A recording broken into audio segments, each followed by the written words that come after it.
Class 12 की physical chemistry और उससे रिलेटेड न्यूमेरिकल्स बहुत परेशान करते हैं, और उसी में इलेक्ट्रोकेमिस्ट्री चैप्टर से न्यूमेरिकल्स तो बहुत ज्यादा परेशान करते हैं, जिनमें हमें बहुत सारे न्यूमेरिकल्स पूछे जाते हैं इलेक्ट्रोकेमिकल सेल से रिलेटेड, स्टैंडर्ड इलेक्ट्रोड पोटेंशियल से रिलेटेड और गिब्स एनर्जी से रिलेटेड। तो इस वीडियो में हम बहुत अच्छे से पढ़ने वाले हैं इन सभी टॉपिक्स को, चाहे इनसे बेस क्वेश्चन आए चाहे इनसे न्यूमेरिकल आए, हम बहुत ही अच्छे से स्टेप बाय स्टेप सॉल्व करने वाले हैं। तो स्टार्टिंग से वीडियो को लास्ट तक देखना है, सभी पॉइंट को क्लियर करते हुए चलना है, और वीडियो में जो भी न्यूमेरिकल्स आपको मिलते हैं, जो भी पॉइंट्स और स्टेप मिलते हैं, उनको अच्छे से फॉलो करना है, जिससे आपके टोटल जितने भी नंबर रहेंगे उतने नंबर आएंगे। क्योंकि आपको लॉन्ग आंसर टाइप क्वेश्चन में 5 नंबर का न्यूमेरिकल बहुत ज्यादातर दिखता है, जिसमें एक इलेक्ट्रोकेमिकल सेल दिया रहता है और आपको इसमें ये डिफरेंट टाइप ऑफ वैल्यूज पूछा जाता है।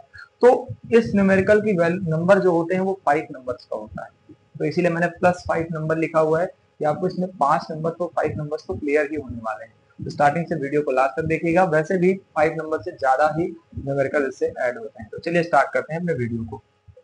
सबसे पहले हम देखेंगे इलेक्ट्रोकेमिकल सेल के बारे में। पहले अगर हम समझें इलेक्ट्रोकेमिकल सेल होता क्या है, तो आपने इसमें देखा है कि इसमें जो एनर्जी होती है उसका कन्वर्जन होता है, इलेक्ट्रिकल एनर्जी का केमिकल एनर्जी में और केमिकल एनर्जी का इलेक्ट्रिकल एनर्जी में। तो केमिकल एनर्जी को जब हम इलेक्ट्रिकल एनर्जी में कन्वर्ट करते हैं तो हम उस सेल का यूज करते हैं जिसका नाम क्या है, इलेक्ट्रोकेमिकल सेल। ठीक है, अब इसमें कुछ वैल्यूज होती हैं जिनको फाइंड करना ही हमारा न्यूमेरिकल का मेन ऑब्जेक्ट होता है। तो सबसे पहला क्या है कि द स्टैंडर्ड इलेक्ट्रोड पोटेंशियल, इसमें रॉड्स को डिप कराया जाता है। इलेक्ट्रोड क्या होते हैं जिनको सबको अच्छे से समझेंगे। अब उनमें हमें ये जानना है कि स्टैंडर्ड इलेक्ट्रोड पोटेंशियल को कैसे मीजर करेंगे, और ये मीजर कैसे होता है। तो इसमें बताया गया है कि ये टेंडेंसी है गेन और लूज इलेक्ट्रॉन की। आप इलेक्ट्रॉन को गेन कर रहा है, वो उसमें एटम कौन सा आपका एलिमेंट इलेक्ट्रॉन गेन कर रहा है, कौन सा लूज कर रहा है, इन सब के बारे में बहुत अच्छे से समझते हैं। उनके बिटवीन एक पोटेंशियल सेट आउट होता है, एक सर्टेन कंडीशन पे सेट होता है। उस सर्टेन कंडीशन को आप यहाँ पे देख ही रहे होंगे, तो यहाँ पे देख लीजिए कि the standard electrode potential is a measure of the tendency of a chemical species.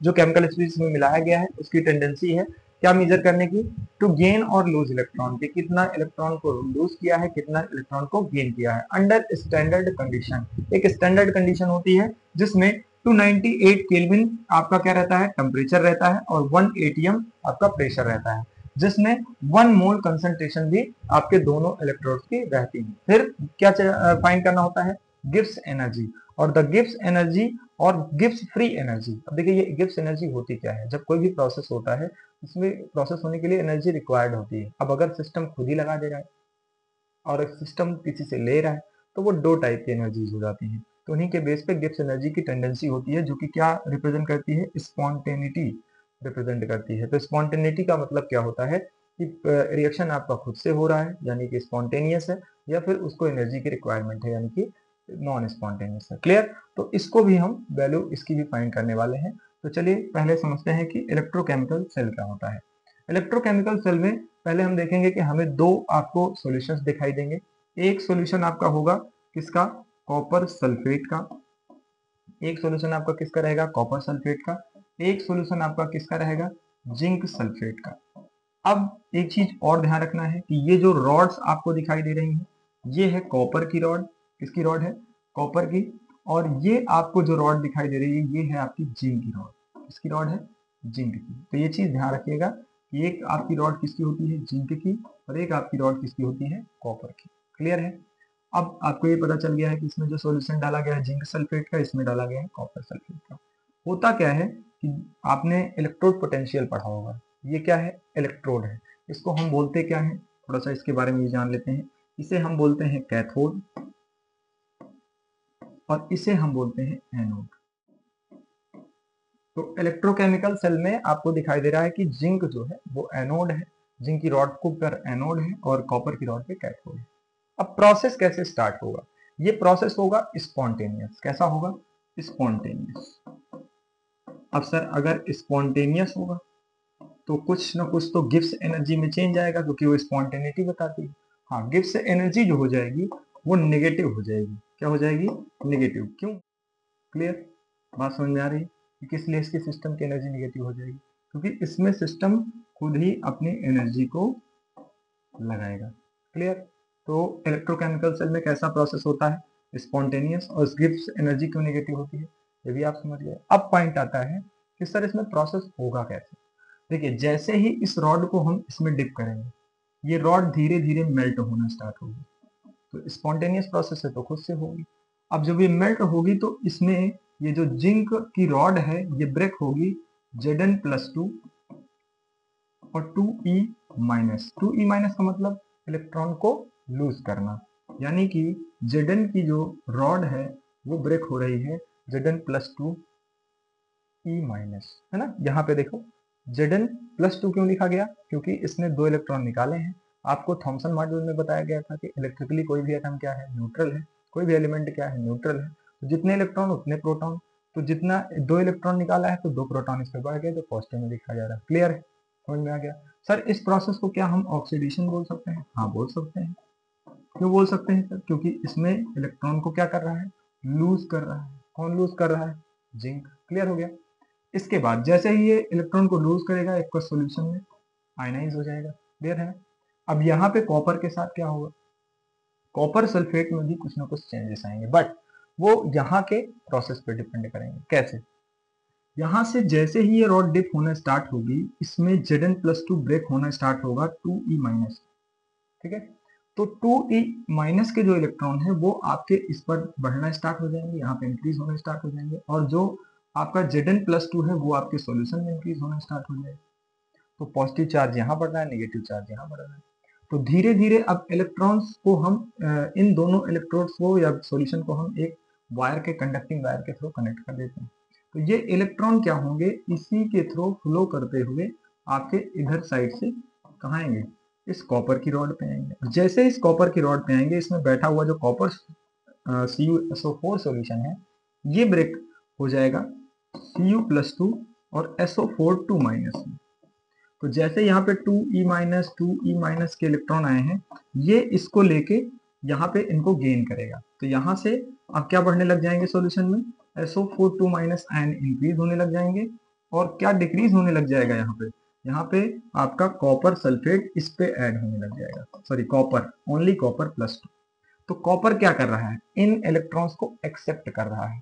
तो अगर ये इलेक्ट्रॉन्स को एक्सेप्ट कर रहा है तो इसका रिएक्शन कैसा हो जाएगा, Cu+2 2e माइनस Cu।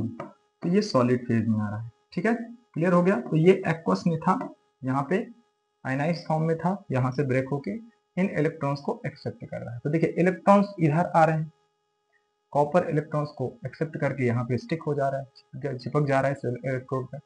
तो इसका मतलब ये हो गया कि सर ये फ्लो ऑफ इलेक्ट्रॉन स्टार्ट हो गया है, और अगर फ्लो ऑफ इलेक्ट्रॉन स्टार्ट हुआ है तो करंट भी तो जनरेट होगा। तो करंट किस कंडीशन में जनरेट होगा, किस डायरेक्शन में, इसकी अपोजिट डायरेक्शन में। तो इसकी अपोजिट डायरेक्शन में करंट फ्लो होने लग जाता है, और उसी को मेजर करने के लिए हम एक गैल्वेनोमीटर का यूज करते हैं, या उसके मतलब इंफॉर्मेशन के लिए, क्योंकि गैल्वेनोमीटर तो हमें केवल क्या करता है, इंफॉर्मेशन देता है, और मीटर और वोल्ट मीटर मेजर करने के लिए होते हैं। तो जब अभी हमको इन्फॉर्मेशन चाहिए करंट फ्लो हो रहा है कि नहीं हो रहा है, क्योंकि स्पॉन्टेनियस प्रोसेस हम समझेंगे कैसे। तो ये फ्लो कराता है, जैसे ही वैसे यहाँ पे गैल्वेनोमीटर रहेगा तो उसमें थोड़ा सा मूवमेंट होने लग जाएगा, तो हम समझ जाएंगे कि यहाँ पे करंट फ्लो होना स्टार्ट हो गया। तो ये प्रोसेस से क्या हुआ कि जो केमिकल्स थे, जो आपके केमिकल्स थे वो कन्वर्ट हो गए किसमें, इलेक्ट्रिकल फॉर्म में आ गए। आगे कि नहीं आ गए? अब देखिए क्या क्या हुआ था, हम स्टार्टिंग से फिर से समझ लेते हैं कि सर यहाँ पे इलेक्ट्रॉन रिलीज हुआ था, यहाँ पे इलेक्ट्रॉन एक्सेप्ट हुआ था, तो इसको हमने ऑक्सीडेशन बोला था सर, तो इसको मैं बोल सकता हूँ रिडक्शन। क्या बोल सकता हूँ, रिडक्शन। तो अगर हम सर देखें, अगर ये पूरा एक सेल, आप बोलें कि पूरा एक सेल बेटा इलेक्ट्रोकेमिकल सेल है, कौन सा सेल है, इलेक्ट्रोकेमिकल सेल है, तो हम सर बोल सकते हैं कि ये हाफ सेल रिएक्शन हो रहा है और ये हाफ सेल रिएक्शन हो रहा है, क्योंकि इस पूरे सेल के हाफ हाफ पार्ट हैं। तो यहाँ पे हाफ सेल रिएक्शन हो रहा है, तो कैसा हाफ सेल रिएक्शन हो रहा है, हाफ ऑक्सीडेशन सेल रिएक्शन हो रहा है। और सर यहाँ पे जो रिएक्शन हो रहा है वो हमारा हो रहा है reduction cell reaction, half reduction cell reaction. तो इस तरह से सर इसमें दो प्रोसेस हो रहे हैं, एक ऑक्सीडेशन सेल रिएक्शन हो रहा है, एक रिडक्शन सेल रिएक्शन हो रहा है। दोनों हाफ हाफ पार्ट्स में हो रहे हैं, और दोनों को मिला लिया जाए तो जहां पे ऑक्सीडेशन और रिडक्शन एक सेम टाइम में सेम रिएक्शन में होते हैं उसे हम बोलते हैं रेडॉक्स रिएक्शन। क्या बोलते हैं, रेडॉक्स रिएक्शन। तो इसका मतलब हम बोल सकते हैं कि सर पूरे रिएक्शन, पूरे सेल में एक प्रोसेस हो रहा है जिसका नाम क्या है, रेडॉक्स रिएक्शन के थ्रू इस सेल में एनर्जी कन्वर्ट हो रहा है। अब एक टाइम ऐसा आएगा कि यहाँ से इलेक्ट्रॉन, ये रॉड ब्रेक इसमें डिसोसिएट होती रहेगी, तो एक टाइम ऐसा आएगा काफी डिसोसिएट होने से यहाँ पे Zn+2 के जो आयंस यानी कि आयनाइज फॉर्म में Zn+2 बढ़ रहा था, इलेक्ट्रॉन जा रहे थे उधर, तो ये बहुत ज्यादा इंक्रीज हो जाएगा, जो कि इन इलेक्ट्रॉनों को इतना अट्रैक्शन फोर्स लगाएगा, क्योंकि डिफरेंट टाइप ऑफ चार्ज है, इनको जाने ही नहीं देगा। तो ऐसी कंडीशन में अब इलेक्ट्रॉन का फ्लो बंद हो जाएगा, क्योंकि इधर भी बहुत सारे इलेक्ट्रॉन्स आ चुके हैं, यहाँ पे भी नेगेटिव आयन बढ़ चुका है, जो कि अब कॉपर को जाने नहीं दे रहा है, यहाँ पे कॉपर्स को ब्रेक नहीं होने देगा, इनको स्टॉप करके रखेगा, जो अभी तक बड़ी आसानी से चले जा रहे थे अब नहीं जा पाएंगे, क्योंकि नेगेटिव आयन ज्यादा बढ़ गया, ये भी अट्रैक्शन फोर्स लगाएगा और यहाँ पे ये अट्रैक्शन फोर्स लगाएगा। तो इसके लिए अब क्या करें सर, कि फिर से थोड़ा सा हम और करंट को यूज कर लें, या एक तरह से बोल दे कि अब ईएमएफ जो हो जाएगा, पूरे सेल का जो ईएमएफ होगा वो जीरो हो जाएगा। ठीक है, तो अब इसको समझने के लिए हम क्या करें, तो हम एक चीज नई ऐड करते हैं जिसका नाम क्या होता है, ये आपका, जिसे बोला जाता है सॉल्ट ब्रिज। क्या बोलते हैं, सॉल्ट ब्रिज। इसका भी विशेष ध्यान रखना है। तो ये एक नई चीज आती है इसमें, उसको हम क्या बोलते हैं, सॉल्ट ब्रिज। ये क्या काम करेगा, ये कुछ टाइप के सॉल्ट जैसे KNO3 potassium nitrate, KCl potassium chloride, तो दो डिफरेंट टाइप में ब्रेक हो गए। जैसे KNO3 अगर नेगेटिव आयन में और पॉजिटिव आयन में ब्रेक हो जाएगा, तो नेगेटिव आयन किधर आएगा, इस साइड आएगा, और पॉजिटिव आयन किधर आएगा, इधर आएगा। तो अब ये Zn+2 एक बार फिर से इस नेगेटिव आयन से रिएक्शन करने लग जाएगा, और ये SO4 एक बार फिर से इस पोटेशियम से रिएक्शन करने लग जाएगा, जिससे फिर से यहाँ से इलेक्ट्रॉन प्रोसेस रिलीज हो जाएगा। मतलब फिर से इलेक्ट्रॉन रिलीज होना स्टार्ट हो जाएंगे, अभी जो अट्रैक्शन फोर्स की वजह से रुके थे, और फिर से सेल में एक पोटेंशियल सेट हो जाएगा। तो कहने का मतलब क्या है कि एक ऐसी कंडीशन जो सॉल्ट ब्रिज है, फिर से इलेक्ट्रिकल जो सर्किट है इसकी, उसको मेंटेन कर देगी, जनरेट कर देगी, और फिर से एक बार इलेक्ट्रॉन्स फ्लो होना स्टार्ट हो जाएंगे, और इलेक्ट्रॉन्स के फ्लो के कारण आपका करंट भी फ्लो होना स्टार्ट हो जाएगा। ठीक है, तो एक कंडीशन और आती है इसमें, क्या कि एक टाइम आपका सेल दोनों कंसंट्रेशन साइड इक्वल हो गई थी, तो उस स्टेट को हम बोलते हैं इक्विलिब्रियम स्टेट। तो ये चीज को ध्यान रखिएगा कि जब ये स्टेट होती है, तो ये पोटेंशियल ईएमएफ जो होता है ये आपका जीरो होता है। अब थोड़ा सा एक चीज और समझ लो कि ये मैं बार बार ईएमएफ बोल रहा हूँ, स्टैंडर्ड इलेक्ट्रोड पोटेंशियल बोल रहा हूँ, इसको समझ लेते हैं। देखिए, जब हमने इस रॉड को, मान लीजिए हमारा सॉल्यूशन था, हमने इस रॉड को लिया था और इसमें डिप किया था, इसमें डिप किया था रॉड को, तो रॉड को डिप करने के बाद इसमें से क्या निकले थे, पॉजिटिव आयन और नेगेटिव आयन निकले थे।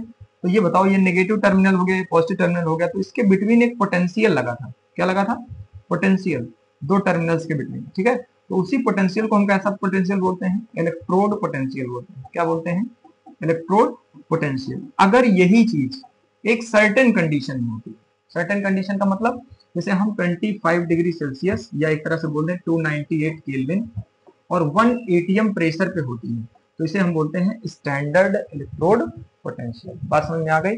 तो स्टैंडर्ड इलेक्ट्रोड पोटेंशियल क्या है, ये चीज समझ में आ गया होगा, पॉइंट समझ में आ गया होगा कि इलेक्ट्रोकेमिकल सेल कैसे वर्क करता है। तो सॉल्ट ब्रिज ने आके इसमें क्या किया, ये भी आपने समझ लिया।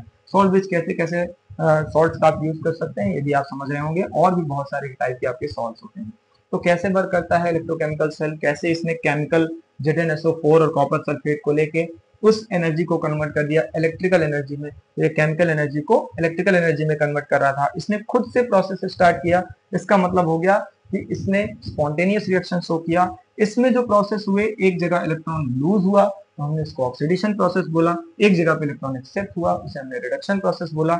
दोनों हाफ हाफ पार्ट्स में हो रहे थे, तो half oxidation cell reaction, half reduction cell reaction, या फिर हाफ ऑक्सीडेशन केमिकल रिएक्शन हो जाएगा, इसका अपना केमिकल अलग बनेगा रिएक्शन ये वाला, और इसका एक अपना केमिकल रिएक्शन अलग बनेगा ये वाला। ठीक है, तो कहने का मतलब क्या है, यहाँ पे ये जो प्रोसेस आपने देखा। अब न्यूमेरिकल में कैसे पूछा जाता है, या फिर पहले थोड़ा सा समझ लेते हैं स्टैंडर्ड इलेक्ट्रोड पोटेंशियल और गिब्स एनर्जी और उनके रिलेशंस के बारे में, फिर अच्छे से समझते हैं कि कैसे हम न्यूमेरिकल को सॉल्व करेंगे। तो ये आपको सेल समझ में आ गया होगा कि कैसे बना। इसी तरह इसी को गैल्वेनिक सेल भी बोला जाता है। चलिए आइए देखते हैं आगे। आप समझेंगे कि स्टैंडर्ड इलेक्ट्रोड पोटेंशियल होता क्या है, इसकी डेफिनेशन क्या होती है। तो इसमें दिया है, it is the voltage doubled by a half cell containing, ये आपने पीछे देख ही लिया है, आपको अच्छे समझ में आ रहा होगा। Half cell containing an electrode its electrolyte, मतलब कहने का क्या है भाई वो हाफ सेल रिएक्शन होना चाहिए और उसमें एक इलेक्ट्रोलाइट पड़ा होना चाहिए। इलेक्ट्रोलाइट वही चीजें होती हैं जो वाटर में जाने के बाद डिसोसिएट होना स्टार्ट हो जाती हैं, वही इलेक्ट्रोड्स को इलेक्ट्रोलाइट बोला जाता है। When compared to standard hydrogen electrode under standard condition, तो स्टैंडर्ड कंडीशन के अंडर मतलब बता ही दिया है स्टैंडर्ड कंडीशन क्या है 1 एटीएम। ये कभी कभी ऑप्शनल में क्वेश्चन इससे रिलेटेड आ जाता है कि स्टैंडर्ड इलेक्ट्रोड पोटेंशियल की कंडीशन क्या होती है, तो ये चीज ध्यान रखिएगा। तो ये समझ में आ गया। इसके बाद सिग्निफिकेंस मतलब कि it helps to the direction predict the direction of flow and the feasibility of a redox reaction. ये क्या करता है, ये बताता है कि डायरेक्शन ऑफ फ्लो इलेक्ट्रॉन्स की किधर होगी और कब जाके कोई रेडॉक्स रिएक्शन रुक जाएगा, स्टॉप हो जाएगा, फिजिबिलिटी कब आ जाएगी। तो कोई पेपर में ऐसे भी क्वेश्चन पूछे जाते हैं। फिर कैलकुलेशन इसकी कैसे करेंगे, तो एक चीज आप क्वेश्चन करते हैं हम ई नॉट सेल से, इसका फॉर्मूला क्या होता है ई कैथोड माइनस ई एनोड। अब देखिए कैथोड का मतलब जो कॉपर की रॉड पे आपका रिएक्शन हो रहा था, और एनोड का मतलब जो आपके जिंक की रॉड पे हो रहा था। यहाँ ये एनोड था, ये आपका क्या था कैथोड। क्लियर हो गया। चलिए ये बातें समझ में आ गई। तो इसका फॉर्मूला क्या होता है, अच्छा इसको अलग अलग तरीके से रिप्रेजेंट भी किया जाता है। इसी चीज को कभी कभी ऐसे लिख देगा Cu+2 Cu और ऐसे कर देगा Zn+2 Zn। ठीक है, तो ये चीजें हमें कभी कभी क्लियर नहीं हो पाती हैं, तो इसको ध्यान रखिए। ठीक है, ऐसे भी करके कभी कभी दे देता है। तो ये बातें समझ में आ गई, इलेक्ट्रोड पोटेंशियल समझ में आ गया। कैलकुलेशन कैसे करेंगे, इसमें दिया standard electrode potential is usually determined by the subtracting the standard reduction potential. तो उन स्टैंडर्ड रिडक्शन पोटेंशियल को आपस में क्या करके सब्ट्रैक्ट करके of the anode oxidation from the standard reduction potential of the cathode reduction. ठीक है, तो हमने क्या किया है कैथोड से एनोड को माइनस कर दिया है और ऐसे ही इसने कैलकुलेशन करने के लिए हमें बोला है। तो क्लियर हो गया स्टैंडर्ड इलेक्ट्रोड पोटेंशियल कैसे करेंगे सॉल्व। आगे देखते हैं गिब्स एनर्जी के बारे में। इसके बारे में आप समझ चुके हैं कि इसमें सिस्टम खुद ही एनर्जी लगाता है। The Gibbs energy change is a thermodynamic property, इसको आप 11th में भी पढ़ते हैं थर्मोडायनेमिक प्रॉपर्टी में, और determine the spontaneity of the process. इसी से स्पॉन्टेनिटी क्लियर होती है कि कोई भी चीज के जो स्पॉन्टेनिटी है वो कैसी है, ये यहीं से क्लियर होती है, वो नॉन स्पॉन्टेनियस है या फिर स्पॉन्टेनियस है। नॉन स्पॉन्टेनियस का मतलब समझ ही रहे हैं आप, खुद से होगा नहीं। स्पॉन्टेनियस का खुद से होने लग जाएगा। तो हमने रॉड को डिप किया था बस जिंक की, वो खुद ही इलेक्ट्रॉन रिलीज करना स्टार्ट कर दी थी। इसका मतलब इलेक्ट्रोकेमिकल सेल में कैसा प्रोसेस हो रहा था, स्पॉन्टेनियस। और सर सिस्टम खुद ही एनर्जी लगा रहा था, तो गिब्स एनर्जी किसमें होगी, नेगेटिव में होगी। इसके बारे में हम पहले ही चर्चा कर चुके हैं, बट जितनी बार हम डिस्कशन करेंगे उतना हमारे माइंड में फीड होता जाएगा। ठीक है, फिर आगे क्या है at constant temperature and pressure. तो प्रेशर उस समय क्या होना चाहिए कांस्टेंट होना चाहिए, टेम्परेचर भी क्या होना चाहिए कांस्टेंट होना चाहिए। ये चीज थोड़ा ध्यान रखिएगा। सिग्निफिकेंस में a negative delta G indicates a spontaneous reaction, वैसे आपने देख लिया। Positive delta G indicates non spontaneous reaction, इसमें देख लिया कि आपको क्या मिलेगी, बाहर से एनर्जी मिलेगी, तो इसका मतलब पॉजिटिव होगा। ठीक, reaction zero delta G signifies equilibrium. अगर डेल्टा जी वर्क प्रोसेस हो ही नहीं रहा तो मतलब वो इक्विलिब्रियम में है, कोई भी प्रोसेस नहीं हो रहा, दोनों साइड कंसंट्रेशन इक्वल हो गई है या फिर प्रोसेस ही नहीं है। ठीक, समझ में आ गई बात। अब रिलेशनशिप विद सेल पोटेंशियल क्या होती है, इनके सेल पोटेंशियल से रिलेशन। तो द गिव्स एनर्जी। अच्छा एक बात और, ईएमएफ क्या होता है सर। ईएमएफ देखो एक होता है जो आपके, थोड़ा सा समझ लेते हैं इसको, एक होता है जो आपके केवल इन इलेक्ट्रोड या सॉल्यूशन के बिटवीन लगता है, ठीक है, और एक होता है जो आपके फाइनली कहाँ लगता है, फाइनली वो आपके पूरे सेल के लिए लगता है यहाँ पे, तो उसे हम क्या बोलते हैं ईएमएफ। क्या बोलते हैं ईएमएफ। तो क्लियर है ना ईएमएफ है क्या, इसको ध्यान रखिए। तो ईएमएफ देखेंगे कि रिलेशनशिप विद सेल पोटेंशियल, तो gives energy change is directly related to the standard cell potential. या इस डायरेक्ट किससे रिलेटेड होता है, स्टैंडर्ड इलेक्ट्रोड पोटेंशियल से। इसका मतलब ये जो फॉर्मूला दिया है थोड़ा चेंज कर लेते हैं, तो जो इसका फॉर्मूला देता है delta G naught equal to, यहाँ पे हम क्या ले लेते हैं minus N F E naught cell. अब देखिए यहाँ पे एक चीज को समझना है, सर माइनस क्यों लगाया आपने, आपको पता है सर स्पॉन्टेनियस प्रोसेस है। ई नॉट सेल क्या है, स्टैंडर्ड इलेक्ट्रोड पोटेंशियल है। एफ क्या है, एफ है फैराडे कांस्टेंट, फैराडे कांस्टेंट, और इसकी जो वैल्यू होती है वो होती है आपकी 96,500 कूलाम। ये चीज ध्यान रखिएगा, 96,500 कूलाम इसकी वैल्यू होती है। तो यहाँ पे तो कांस्टेंट वैल्यू है, हमें चाहिए क्या होता है एन, और ई नॉट सेल चाहिए होता है गिब्स एनर्जी को फाइंड करने के लिए। तो गिब्स एनर्जी को एन क्या है, एन क्या है, एन होता है आपका number of electrons, number of electrons released और गेन, है ना, जो रिलीज किए गए हैं या फिर गेन किए गए हैं उस इलेक्ट्रॉन के नंबर को टोटली फाइंड करते हैं, फिर उसके बाद उसको यहाँ पे पुट करते हैं। अच्छा, एक बात और ध्यान रखना है, ये बैलेंस केमिकल रिएक्शन होना चाहिए क्योंकि दो हो रहे थे, ऑक्सीडेशन और रिडक्शन। ठीक, चलिए आगे देखते हैं। अब इसमें relationship between standard electrode potential दिया है एंड गिब्स एनर्जी, क्या रिलेशनशिप्स होती हैं। अब इसमें आप समझ ही गए हैं सारी चीजों को। तो the standard cell potential E naught and the standard Gibbs energy change are directly linked, एक दूसरे से अटैच होते हैं। If E naught is positive delta G will be negative. ये ऐसे ध्यान रखिएगा कि अगर आपका ई नॉट सेल क्या है, ई नॉट सेल क्या है, पॉजिटिव है, तो आपका डेल्टा जी नॉट जो होगा, स्टैंडर्ड गिब्स एनर्जी जो होगी वो क्या होगी, नेगेटिव होगी। ये पॉइंट बहुत अच्छे से ध्यान रखना, ठीक है। और इसी टाइप में अगर आपका ए क्या है, इसमें क्या बोल रहा है, इंडिकेटिंग ए स्पॉन्टेनियस रिएक्शन, और इस समय ये कौन सा रिएक्शन शो करेंगे, ये भी चीज ध्यान रखना है, स्पॉन्टेनियस रिएक्शन शो करेंगे। ऐसा रिएक्शन स्पॉन्टेनियस रिएक्शन शो करेंगे। और फिर उसके बाद क्या बोल रहा है, under standard condition, standard condition में। और conversely if E naught is negative, अगर ई नॉट जो है मींस स्टैंडर्ड इलेक्ट्रोड पोटेंशियल आपका नेगेटिव है, delta G will B positive, delta जी आपका क्या होगा, पॉजिटिव होगा। ये चीज ध्यान रखिएगा, ठीक। और indicating a non spontaneous reaction, और इस समय ये लोग दिखाएंगे नॉन स्पॉन्टेनियस रिएक्शन। तो कहीं कहीं पे रीजन असर्शन में या फिर हमारे ऑप्शनल में ऐसे रिलेटेड क्वेश्चन आ जाते हैं, या रीजन एक्सप्लेन करने के लिए आ जाते हैं, हम नहीं समझ पाते हैं। तो ये अब आपको पॉइंट समझ में आ गया होगा कि कौन चीज का पॉजिटिव और नेगेटिव रहने वाली है। ये भी पॉइंट क्लियर हो गए होंगे, इनमें भी डाउट्स आपके क्लियर हो गए होंगे कि अगर आपका स्पॉन्टेनियस प्रोसेस है तो उसमें ई नॉट सेल जो होगा वो आपका क्या होगा, पॉजिटिव होगा, और तो आपका डेल्टा जी क्या होगा, नेगेटिव। अगर ई नॉट सेल आपका नेगेटिव है तो डेल्टा जी क्या होगा, पॉजिटिव होगा। और ये हम बात कर रहे हैं स्टैंडर्ड इलेक्ट्रोड पोटेंशियल और स्टैंडर्ड गिब्स एनर्जी के बारे में, गिब्स एनर्जी के बारे में। ठीक, चलिए स्टार्ट करते हैं।